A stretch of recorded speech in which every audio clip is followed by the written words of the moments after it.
Hey guys, Coldbrew here. Welcome back to another Raid Shadow Legends video. So I thought today I will do like a state of the game kind of video where I go through everything that has been done or will be done to Raid for the near future. We had some hints, all right? We had some hints about the game with that recent Twitter post. I wasn't around. I was away for a couple of days. I was on holiday. Then I came back and there was like a big hype around live arena possibly coming into the game and the rebalancing of the Great Hall. So that is honestly promising, but it all depends on the execution and if they go to the heavy pay to win route that they tend to go lately. At least the last year they've seemed to be heavy into squeezing us out of our money. Okay, and you might think that this in-game price adjustment is another thing that will be happening, but this is honestly because of the way exchange rates work.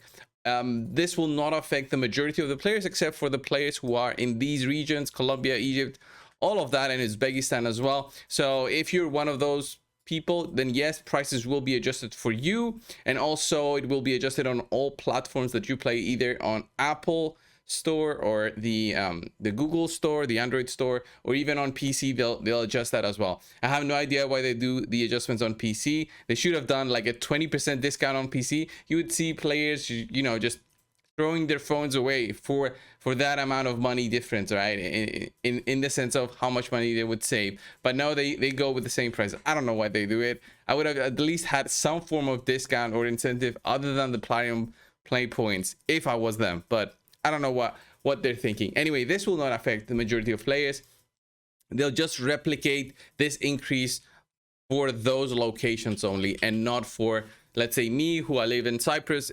I will not be affected by this at all. So that being said, that is the least of my concerns for today. The biggest of my concern is how the fusion is developing with the more events and tournaments unlocking in the future of fusions coming in for Raid for 2023. Will fusions be like this as we move forward? Will they be as difficult as this one? Oela having a 2,500 point requirement to get a single rare, which means honestly nothing for an original fusion, an OG fusion. One rare out of 16, which you also need to ascend, take to 4 stars, and then use those to fuse an epic, and then level that epic up, ascend it, and also rank it up to 5 stars, and ascend it again and level it up again to get the fusion. It sounds insane for it to have such a high requirement of 2,500 points. This did not used to be the case in the past, especially like 1-2 years ago. I could see the point requirements be at the 1,500 points. 1150 used to be more common and accessible by free-to-play accounts, but this one definitely not worth it for Oela, I would say, for the majority of players. The Ice Golem tournament, these points remained the same. Okay, the tournaments remained the same, but we also have other things coming up, like the classic arena ones and dungeon divers and artifact enhancement events. Those were more expensive and are more expensive now for new players. Anybody who is going for this fusion will be squeezed out of their resources. Me, as a content creator, I have the ability to go for this, not only because I get some resources as a free-to-play, but also because I see this as a way to do more content by using Oela, who is one of the few champions in the game that does an increased resistance buff. Okay, there's not that many in the game, and from what I know, it's Boragar, that dwarf, Oela, in Rafmatab that have the increased resistance. I believe that recent epic that they added also has that, Hoskarul. I think he does have an increased resistance, but this is a minor one, and it's a very long cooldown as well compared to Oela's. So with the news of a possible, look at this, a possible new dungeon coming into the game, new dungeons, a harder version of the dungeons. All right, look at this, like a harder version of the Fire Knight. This one's a red Fire Knight. We're gonna have a different version of the Spider, Dragon, and Ice Golem for sure, if this is the plan. And what I'm guessing is that these will be dropping mythic gear. That is the future in 2023. They said PvP is going to be this year. Well, it was going to be last year, but this year it seems that they're bringing in mythic items, which is my educated guess. They're going to bring mythic items from those dungeons, so they can force players out there to farm those dungeons again. So all of these pieces, by the way, that you've been ascending, yeah, those will be worthless those will be worthless, even more worthless now to ascend if you're going to be picking up mythic items. Mythic items will have one of the rolls rolled already. So this will look like these stone skin items that we have already. We're going to need more chaos ores. New chaos ores are probably going to be introduced into the game. It's just an additional way to cause people, people to spend more. And these items like this one, it's like speed has been double rolled. This one, that's how the mythic items work. If you've never seen them before, you're only going to have access to them right now from the Hydra. But with the new dungeons, with a new difficulty, we'll have access to them as well. And my thoughts on that is they'll probably introduce something which might require high resistance, and that's why they've introduced these high resistance champions.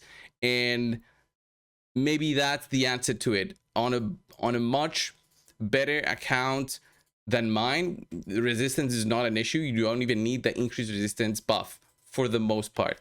Other accounts might need it. My account might be on the edge of not requiring it. It all depends on what the content is and how difficult it is. If they go the most simple way to make this more difficult, they'll go on how the Doom Tower is. So the Doom Tower, we've got the normal Doom Tower and the hard Doom Tower.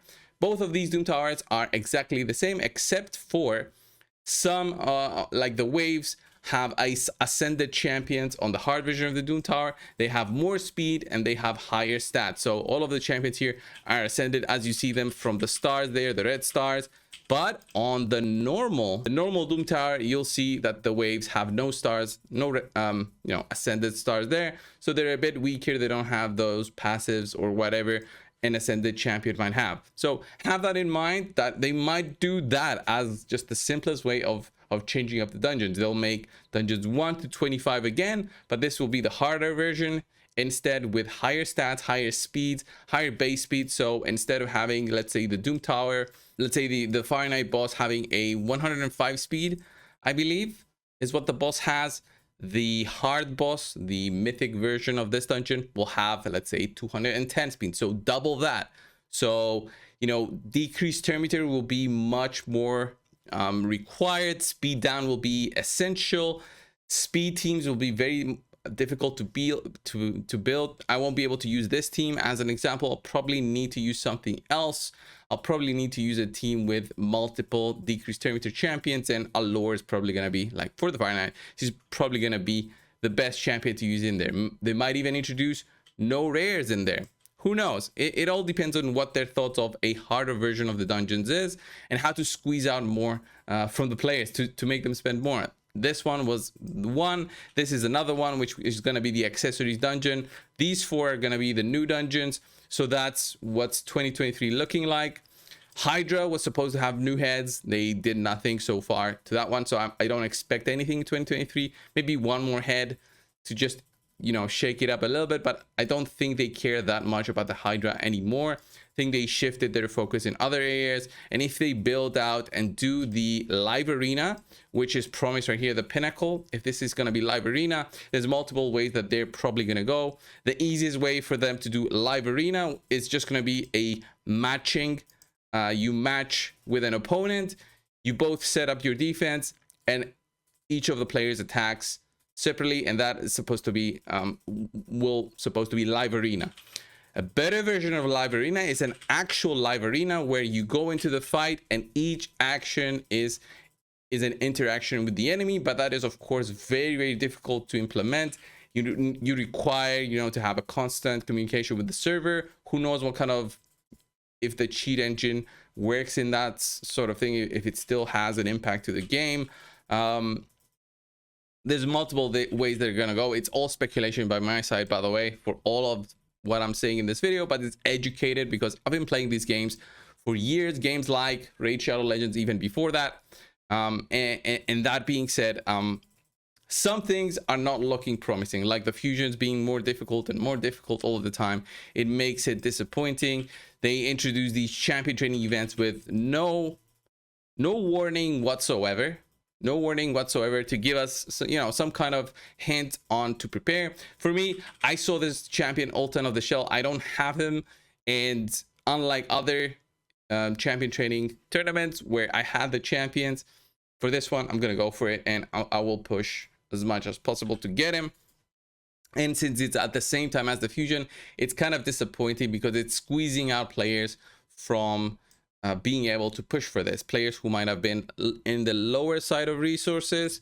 So it's a little bit disappointing. PR has been bad, especially with the blessings. PR has been bad lately for Raid, and they need to do something like bigger promo codes just to get things to get players happy again. That being said, guys, this is the state of the game and how I look forward for the game in 2023. What are your thoughts? Please leave them down below, and if you haven't subscribed, please consider doing so. Thank you so much, and I will see you in the next one. See ya.